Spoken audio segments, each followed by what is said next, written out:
किया जा सकता है। निशिकांत दुबे।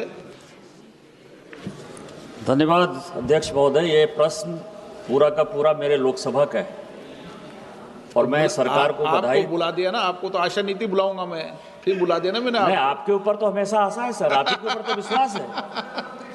आपके ऊपर विश्वास नहीं होगा तो ये सदन चल ही नहीं पाएगा सर। ये भारत सरकार ने अपने जवाब में, आज मंत्री महोदय ने जिक्र किया है कि मेरे क्षेत्र में 36 करोड़ 79 लाख रुपया जो है देवघर के लिए प्रसाद योजना में उन्होंने दिया है। इसका उत्तर है सर, 5 करोड़ लोग वहाँ जाते हैं, 12 ज्योतिर्लिंग का एक ज्योतिर्लिंग है और शक्तिपीठ है।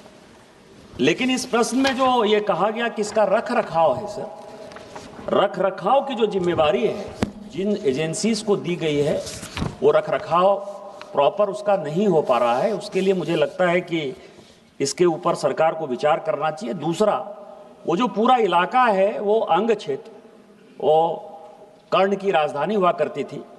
तो जैन जो पारसनाथ, इस प्रश्न में जो पूछा गया है सर कि पारसनाथ जैनियों का सबसे बड़ा केंद्र, और पारसनाथ से जो सटा हुआ एक जगह है भागलपुर जो अंग प्रदेश में है, चंपापुरी, भगवान वासुपूज्य जी का 5 कर्म जो है वही हुआ।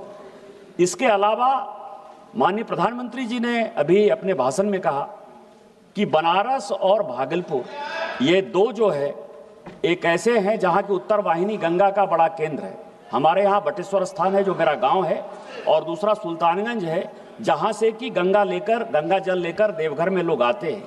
मेरा मंत्री महोदय से ये प्रश्न है सर कि अंग क्षेत्र में जो पारसनाथ है, जो चंपापुरी है, जो मंदार पर्वत है, जो फॉसिल है, जो देवघर है, जो दुमका है, उसमें जो बासुकीनाथ है, इसको प्रसाद योजना या किसी सर्किट योजना में जोड़कर क्या अंग के लिए कोई नई स्थिति हम पैदा कर सकते हैं या भारत सरकार इसके बारे में सोच रही है?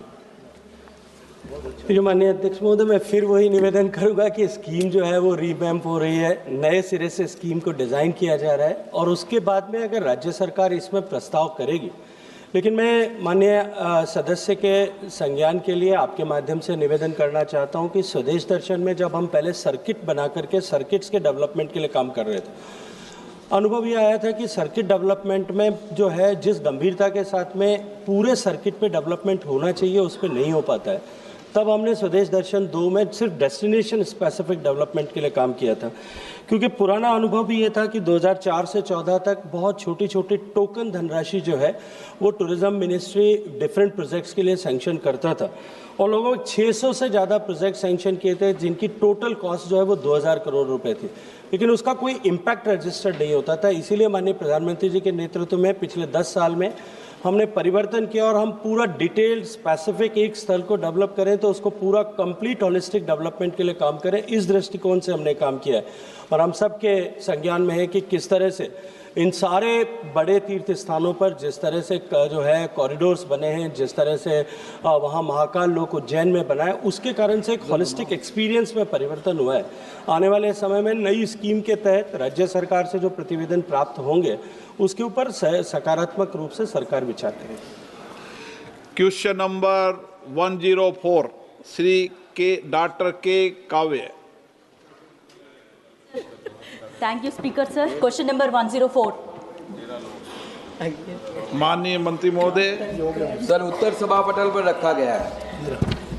माननीय सदस्य। Sir, even after 4 phases of PM Shri school selection, sir, only 12,079 schools were selected against the original target of 14,500 schools, which is not even crossing 1.5% of the 10 lakh government schools, sir. So through you, I would like to request the minister, Central Education Minister, to relax the restrictive norms and raise this to 10% of government schools, because most of the children are from SC, ST, BC and minority background, sir. And I will also request the minister to allocate funds for the Young India integrated schools, which state government has initiated. Through you, I would like to ask for further more funds for the construction of these buildings, sir. Sir, मैं माननीय सदस्यों को आपके माध्यम से अवगत कराना चाहता हूं कि जो नेशनल एजुकेशन पॉलिसी 2020 है उसको आइडियल रूप में दिखाने के लिए इन पीएमसी स्कूलों का प्रावधान लाया गया और जो प्रोजेक्ट का कॉस्ट है उसमें 27,360 करोड़ और 5 साल में इसको खर्च करने के लिए प्रावधान रखा है और उसमें सेंट्रल शेयर लगभग 18,128 करोड़ है। टोटल जो इसमें 34 स्टेट्स, यूटीज और उसके साथ साथ केवीएस, नवोदय विद्यालय उन्होंने मऊ साइन किया है। 2 स्टेट्स है अभी तक जिन्होंने इसमें सहमति नहीं दी, एक तमिलनाडु और दूसरा है वेस्ट बंगाल। बाकी जो आप जानते हैं कि इस आदरणीय सदस्य ने जो पूछा कि इसको और क्यों और इसको थोड़ा लचीला किया जाए, लेकिन जैसे मैंने पहले ही बताया कि एनईपी को आइडियल रूप से दर्शाने के लिए इन स्कूलों का चयन किया जाता है, तो इसलिए इसका सिलेक्शन के लिए 3 स्टेज एक प्रोसीड्योर है, उसको हमको फॉलो करना पड़ता है। स्टेज 1 में स्टेज और यूटीज जो साइन करते हैं एमओयू, उसमें उसके बाद हम दूसरे स्टेज में आते हैं जिसमें pool of school those are eligible to be selected as the PMC school are identified based on the prescribed minimum benchmark through UDISE data जो राज्य सरकार ही देते हैं हम सबको।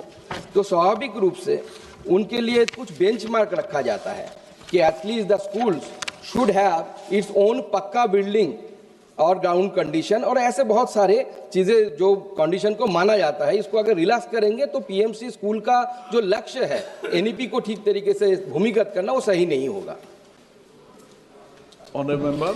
Sir, I feel so sad to say this, sir.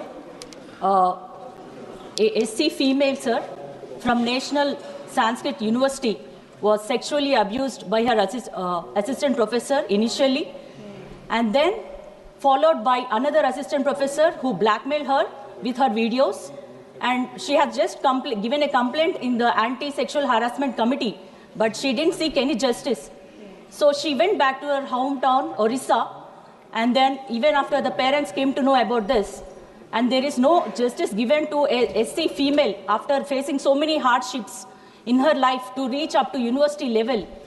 Our government, central government is talking about Beti Padhao, Beti Bachao. What the government is going to protect, how the government is going to protect the females, the scheduled caste, the underprivileged students, sir. And there is also narcotic usage in such universities, sir, where the students are getting drug addicts, and no one has a chance to shatter anybody's dream, sir. I kindly request the minister how he is going to take the measures and actions. Sir, Adhyaksh Mahoday, the question was related to the PMC school and specifically about the Kakatiya University and about the Warangal district, and what are the steps to provide the scholarship about the SC/ST student. I think I really appreciate the concern of the honourable member, but I think this question is not associated with the